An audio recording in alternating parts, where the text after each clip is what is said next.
Buenas tardes a mis queridos lectores. Rosemary Tapia.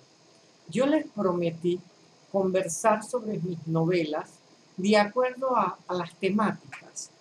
Hace unos días les hablé sobre mis novelas sociales, Roberto por el buen camino, Los ángeles del olvido y Niña Bella. En esta oportunidad he escogido mis novelas políticas. La temática política, una temática tan comprometedora, tan peligrosa, tan audaz, pero una temática que hay que abordar desde los valores, desde la responsabilidad ciudadana y desde el amor al país. Esta trilogía inicia con No hay trato. Sara Ortiz, tal vez el personaje que más se parece a mí, es una mujer que lucha contra la corrupción y lo hace de una manera contundente, sin temores o con temores, controlando el miedo y sobreponiéndose.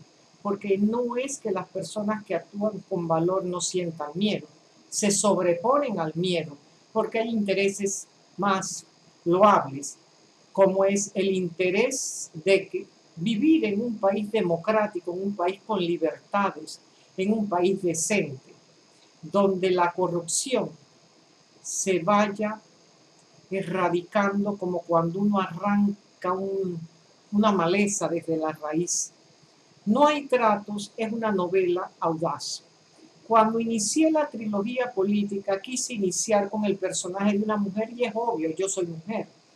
Y quise poner a esa mujer en un escenario, no solo en un escenario político, la quise también poner en el escenario familiar, porque muchas veces las mujeres que se dedican a la política sacrifican su vida familiar. Y también quise traer un personaje con sus virtudes y sus defectos, con sus luces y sombras, pero con el deseo de ser cada día mejor. Sara Ortiz lucha contra un sistema corrupto, pero combate la corrupción desde su hogar, casada con un sinvergüenza, no hay otro adjetivo que darle, un hombre que quería estar en todos los negocios chuecos, un hombre que le fascinaba el tráfico de influencia, entonces un hombre que incluso quería usar a su esposa para hacer los grandes negocios. Esta es una novela de suspenso, es una novela, lo que llaman un thriller, pero un thriller político. Yo sí les garantizo algo, esta novela no los va a aburrir. Yo recuerdo cuando yo presenté esta novela, el primer día de la feria, la compró el licenciado Reina y al segundo día de la feria me comenta, cuando llegué a mi casa, eran como las 10 de la noche, dije voy a leer unas 10 páginas de la novela para que me dé sueño, pero no pude soltarlo.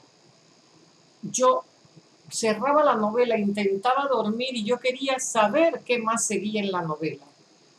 Y de esa manera no tuve más remedio que quedarme hasta altas horas de la madrugada leyendo tu novela. No hay trato es una novela donde reconocemos algunos eventos que han pasado en Panamá y que pasaron después de la novela. Entonces es una novela donde inicio es toda esta temática política.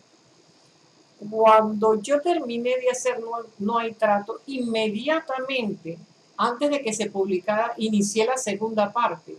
Pero las novelas se pueden leer independiente. Usted puede leer No hay trato, puede leer Agenda para el desastre, no ha leído No hay trato, regresa a No hay trato. Pero yo sí les aconsejo que sigan el orden cronológico. Después de No hay trato, surge Agenda para el desastre. El personaje principal de Agenda para el desastre sale en No hay trato. Era el ministro Gris, el poder detrás del poder, quien movía los hilos. Y ustedes dirán, una mujer como Sara Ortiz y permitía que la manipulara, el poder tiene muchas aristas. Hay ocasiones en que un gobernante quiere hacer una cosa y no es tan fácil. Ustedes cuando lean las tres novelas se van a dar cuenta cómo a veces la intención es una y los conflictos políticos, los conflictos de los partidos, los intereses creados, resultan como una mortaja, te aprisionan, no te dejan salir. Y entonces este hombre gris, que siempre estuvo detrás del poder, gana las elecciones cuando termina la novela de No hay trato. Y la pregunta que se hace el lector, ¿por qué un hombre que se mantuvo en la sombra quiere ahora dar un paso al frente y salir del anonimato por venganza? Rufino de León Bustamante es uno de los personajes más difíciles de mi narrativa. Primero porque la novela inicia hablando en primera persona y trascender el género es muy difícil. Yo tuve que entrevistar a muchos políticos para ver cómo piensan los políticos, cómo se expresan los políticos, y descubrí algo. No voy a generalizar porque hay políticos excelentes que son un timbre de orgullo de nuestro país. Pero muchas veces el político piensa una cosa, dice otra y hace todo lo contrario. Entonces no hay esa armonía entre pensamiento, palabra y acción. Y eso tal vez hace que la novela Agenda para el Desastre sea tan atractiva. Pero hay un componente más. Mucho de lo que yo ficcioné en Agenda para el Desastre se cumplió y me llamaban los lectores. Cuando me encontraban me cuestionaban, ¿cómo tú sabías que iba a pasar esto? Un hombre que llega al poder y tiene una personalidad arbitraria, hace lo que le da la gana, cuando le da la gana y como le da la gana. Es un hombre de carácter fuerte, muy fuerte.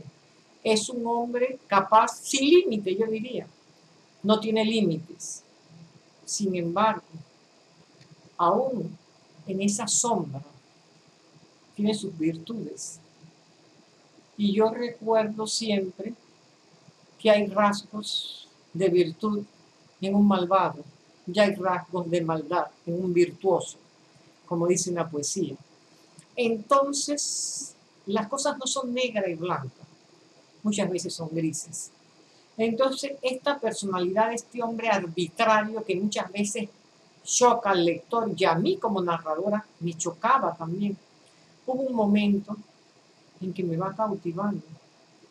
No sé si porque en cierta forma ejercía un control tan férreo sobre los malvados y aplicaba tal vez una justicia primitiva desde su punto de vista, y en cierta forma tenía cierto nivel de ética, era incapaz de hacerle daño a un niño.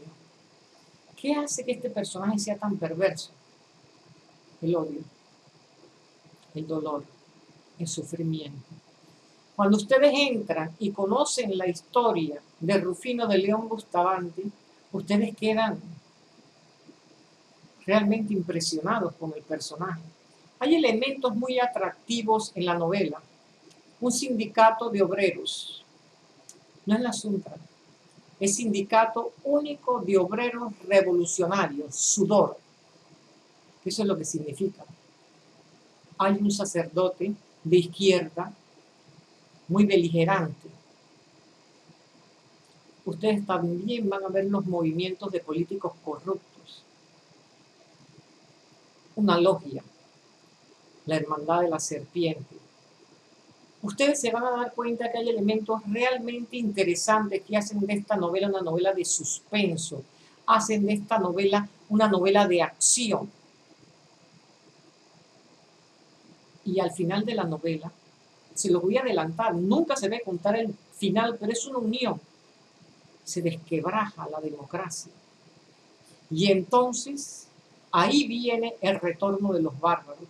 El peligro que tiene todo país de perder su democracia si no hay una sociedad de consenso, de diálogo, de ponernos de acuerdo, de discutir los grandes problemas nacionales.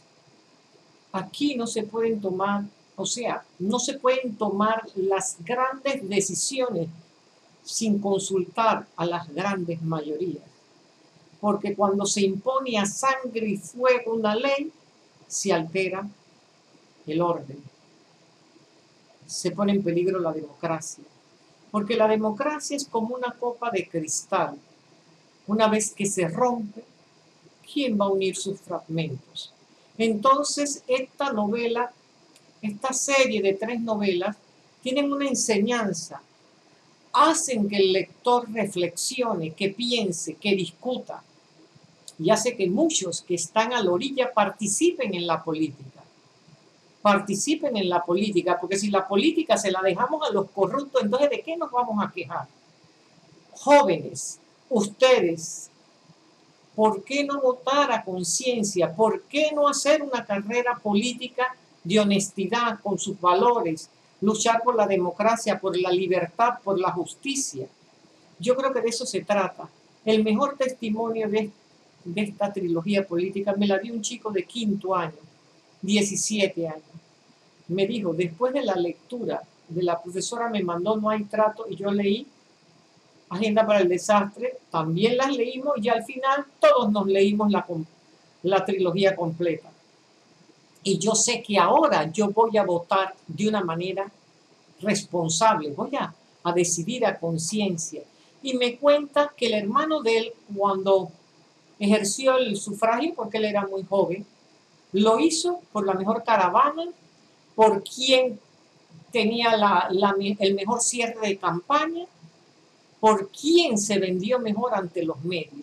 Y él me dijo, yo voy a estudiar el plan de gobierno de todos los candidatos y voy a escoger al mejor. Ese es el compromiso que yo hago con usted. Que todo ese trabajo investigativo, ese trabajo creativo que usted hizo en esta lectura, haga que nosotros los jóvenes y todos los lectores hagamos una elección a conciencia. Yo creo que esa fue mi mayor alegría de esta trilogía, porque déjenme decirle, el tema político es un tema peligroso, es arriesgarse, es en cierta forma ponerse a la vista de los que quieren seguir con este clientelismo político de beneficios tangibles, pero sin tener un compromiso, porque es preferible dar un saco de cemento que comprometerte a hacer un buen gobierno. Entonces, desarrollar un tema político es bien arriesgado. Es arriesgado, pero da mucha satisfacción. Cuando tú encuentras una persona que dice que la lectura de esa novela lo puso a pensar, a reflexionar y a conversar no solo con sus familiares y sus amigos, sino con un determinado grupo. Por eso yo les recomiendo la lectura de la trilogía No hay trato, Agenda para el Desastre y El retorno de los bárbaros. Les aseguro que no les va a defraudar la lectura. Y ustedes a lo mejor reconozcan algunos personajes y ustedes dirán, la escritora se inspiró en tal personaje. Puede ser, pero a veces el personaje no es la inspiración de un personaje, sino la fusión de varios. Porque tú quisieras la responsabilidad de uno, la valentía del otro, el amor por los niños de tal candidata o de tal candidato. Entonces, construyamos un mejor país, un país que ame su democracia, que luche por ella, y un país que sea capaz de reflexionar, de ponerse de acuerdo, de tener una sociedad de diálogo, de consenso, un mejor país. Muchas gracias, un abrazo y recuerden algo bien importante. Rosmarie Tapia está a la distancia de un clic. Gracias.